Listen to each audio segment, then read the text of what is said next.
Hello, I'm Sunny Williams. I'm up here on the International Space Station. So this is Node 2. This is a really cool module. Of course, most of these modules you'll see they have 4 sides and they're put together. That way we could sort of work on a flat plane, either a wall, a floor, another wall, or the ceiling. But you know, again, all you have to do is turn yourself and your reference changes. The reason I'm bringing that up is because this is where 4 out of 6 of us sleep. And so people always ask about sleeping in space. Do you lie down? Are you in a bed? Not really, because it doesn't matter. You don't really have the sensation of lying down. You just sit in your sleeping bag. So here's one sleep station right here. I'm going in right now. You can follow me if you want. So I'm inside. It's sort of like a little phone booth, but it's pretty comfy. I've got a sleeping bag right here that we sleep in, so we don't have sort of like a little bit of a cover. We don't fly all over the place. But you know, you can sleep in any orientation. I have it sleeping, feeling like I'm standing up right now, but like you saw, I'm on the floor. But it doesn't matter if I turn over and I sleep upside down. I can't have it, I don't have any sensation in my head that tells me that I'm upside down, so it really doesn't matter. The sleep station is also like a little office. We've got a computer in here. As you can see, we've got a couple little toys. I've got some books. I've got some clothes and other things that make it sort of like home. I'm coming out. And just for reference, that's one sleep station. This one's another.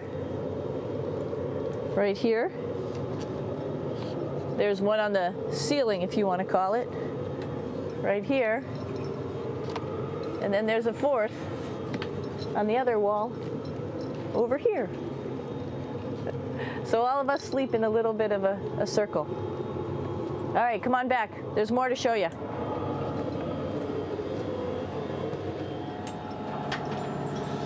I know that there's some questions about how to use the bathroom and how do you actually live in space like normal, like at home. I mentioned real quickly about getting up in the morning and brushing your teeth and washing your face. Well, how do you do that? Well, here is the bathroom essentially. You get up in the morning and we have a little kit and it has all the essential things that you need, like your toothbrush and toothpaste and brush. See how much better the brush makes my hair look? I'm just joking. It still stands up straight. It doesn't matter where you are. It's always going to stand up straight while you're up in space. A lot of people ask about toothbrush and toothpaste. So, luckily enough, toothpaste, you can do it upside right this way, is sticky, and so it sticks to your toothbrush. No problem. Another cool thing is that water sticks to your toothbrush too. If you can see it, I'll have some water come out. The water is pretty neat up in space. It'll stick to your toothbrush and it will make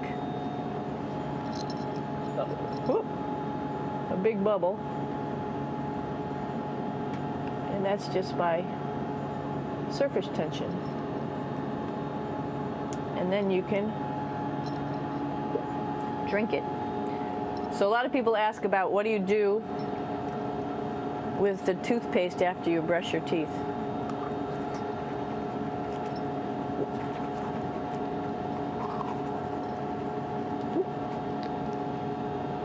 Two options.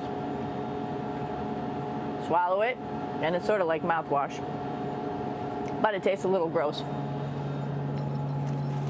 Or you can just spit it out in a paper towel, and then you don't have to worry about it. Swallowing thing I wouldn't recommend at home. I'm only up here for 4 months, so it's not that bad. One of the most pressing questions about living in space, of course, is the bathroom. So let's take a look at that little piece of work. Come on in.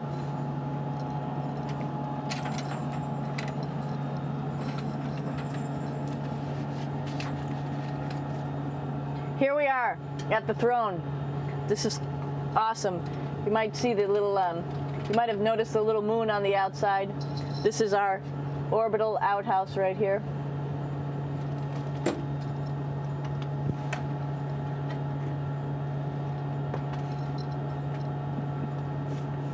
And of course, it serves for two functions.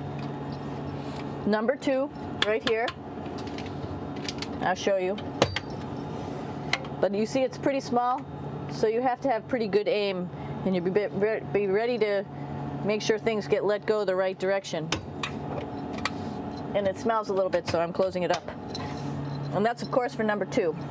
And this guy right here is for number 1. So they're sort of two slightly separate functions, but you can do a little, essentially both, by hanging on right here and doing number 1 and number 2. I might add it's color coded, so you really don't get it mixed up, which is nice. This is yellows for number 1. And also there's a selection of paper. People always ask about toilet paper. What do you do with toilet paper? What kind of toilet paper do you have? We have gloves, just because sometimes it does get messy. We have some Russian wipes, which are a little bit coarse if you like the coarse type of toilet paper. We have some nice tissues, which are nice and soft if you like soft toilet paper. We have Huggies, just for any cleanup. You know, we were all babies once, and this sort of helps. And then if things get really out of control, we have disinfectant wipes, just to make sure we clean up here. Because, you know, just like the water I showed you, the number 1 stuff can sort of go all over the place if you don't aim correctly. And did I mention both of these have a little bit of suction, so they should keep things going in the right direction. But like I said, sometimes things get a little out of control if you are out of control yourself flying around. So we have lots of protective stuff. And of course, you do have your privacy. There's a little door, so other people know that you're in there.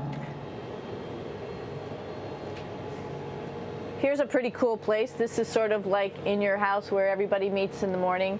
After you wash your face, brush your teeth, you want to find something for breakfast. And this is our kitchen. You might notice there's all sorts of foods here. It's like opening the refrigerator. You got all your different stuff that you want to have: drinks, meats, eggs, vegetables, cereals, bread, snacks. And that's a good place. That's where you find all the candy. Side dishes, and then some little power bars just in case. So we have all this type of food. Some of it is dehydrated, and so we have to hydrate it, fill it up with water. Some of it is already made, and then all we have to do is heat it up. So something like this, I'm pulling out barbecued beef brisket. Pretty yummy. Not only is this food made in the US, but we also have food here from Japan. We've got Russian food. As you can see, all these red containers are filled with food that's from Russia. And then we get some of our specialty stuff, some things that we like, some of our favorite stuff that your family can send up. In fact, I like fluffernutters, and so I got sent up some fluff so I could make my fluffernutter with peanut butter. So you have a lot of food up here, no problems.